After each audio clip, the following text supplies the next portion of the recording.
I have a great memory of when we recorded a special introduction for an anniversary edition of Casablanca. And for this, we weren't able to get uh, any of the descendants of Humphrey Bogart. So we were incredibly fortunate to be able to get Lauren Bacall to do a special introduction. And I remember the day we had lined up the incredible piano that Dooley Wilson plays, and which is housed in the Warner Museum. And we wanted Lauren to stand next to the piano to give her introduction.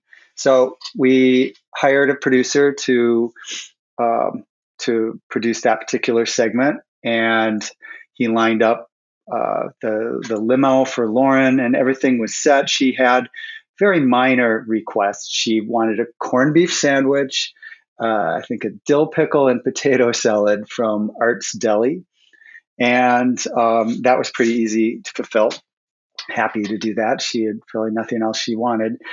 So it came to the day. We were all set. The crew was in the museum. We had the piano all lit, ready to go. The actual owners of the piano were there. They loaned the piano to the studio, and they were standing proudly off to the side.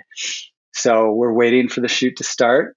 I asked the producer, when's the limo gonna arrive? He says, I haven't heard she's running late. I said, okay. So then he contacts the limo.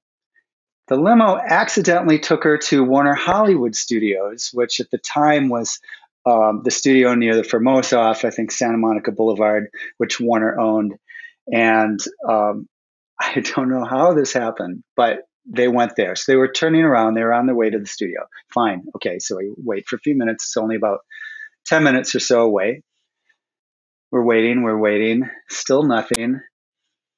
Uh, Finally, we get a call from security. The limo went to the wrong gate, went to gate number 2 instead of gate number 4, the main gate. And the security officer didn't have Lauren Bacall on the list and didn't know who she was. So the limo was held up there, and they finally contacted us. Said, yes, let her in. This is insane. I can't even imagine that, how awful that must have felt for her to experience that. So finally, the limo comes in. The producer meets her on the side. She's livid, just really upset, gets out, walks right in, lays into the producer, who apologizes profusely. He says, Lauren, you look beautiful. And she says, I know I look beautiful. And had her a moment to calm down. I walked in, talked with her.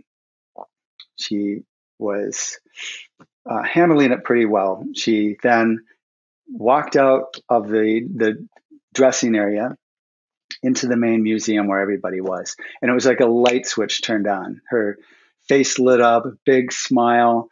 It was as if any of that bad experience just melted away. And she was just lovely. She nailed the take in one time, and we did it twice just for safety.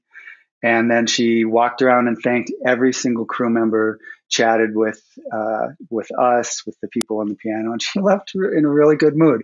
So I was just amazed at her professionalism, her grace, and that was such an incredible honor to be able to meet her and have her represent the bogey and the memory of Casablanca.